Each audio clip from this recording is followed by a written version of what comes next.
Welcome to Hotline TV, everybody. I'm John Mercurio. And I'm Amy Walter. John, have you noticed anything different about Florida Governor Charlie Crist these days? No, what? I just think his legendary tan has taken something of a bipartisan glow. For sure. He's been making phone calls in support of the stimulus all week. Today, he is in Fort Myers with President Obama.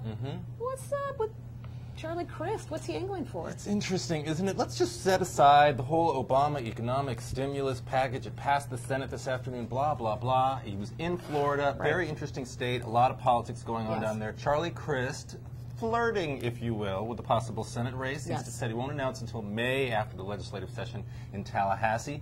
But increasingly trying to keep his profile up on the national stage, something we saw him do quite a bit last year on the Republican side of the aisle. But it's curious.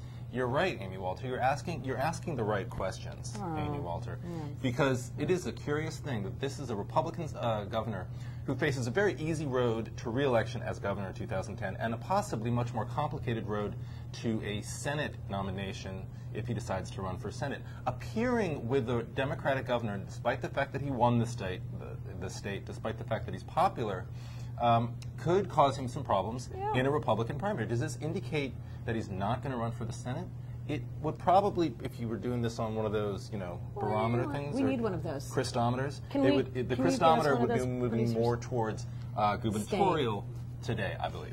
And do we also think this takes him out of 2012 speculation? I mean, again, here's a guy who seems like everybody else who is mentioned as a potential candidate in 2012 has come out vociferously. Vociferously is a good word. Against this plan, and has taken, you know, they've taken much harsher language against Obama. Or is it that Charlie Crist seems to have, quote unquote, gotten what this election was supposed to be about? Look at you. Which was transcending these sort of traditional lines and making him more attractive in the future as a national candidate. Look, I think the truth is, if you want the truth, I'll give you the truth. I think the truth of the matter is that Crist has said that he is the governor of one of the most economically devastated states right now in the country. They've got a housing industry that's collapsing. They've got a tourism industry that's collapsing.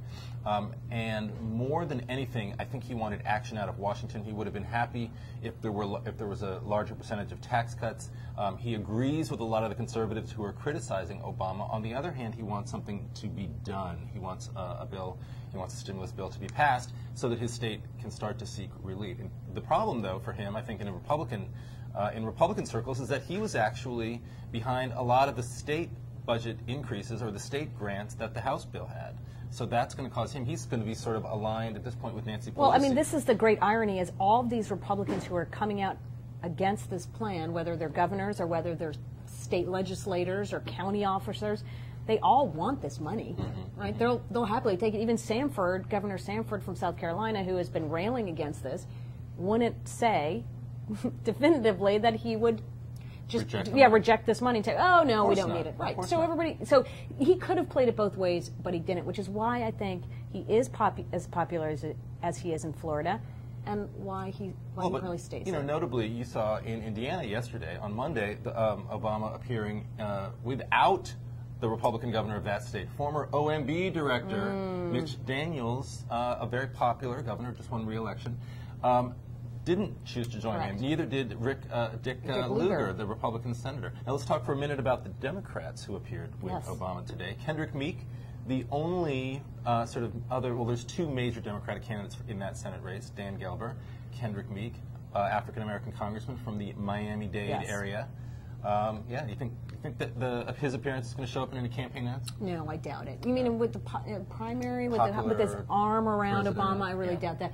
Even as we remember, Meek was a big Hillary Clinton supporter, has gotten some payback for that.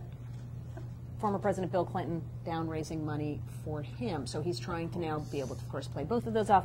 Also interesting to note, Alan Boyd in the House. Boyd, who was one of those 11 who voted against the stimulus bill, may have a primary. But appearing now with the president, cheering on the passage and the team. So much to talk about. We could go on. We really, really could, but we're going to have to call it off. That's all the time we have for today. I'm John Mercurio. And I'm Amy Walter. Thanks for watching Hotline TV.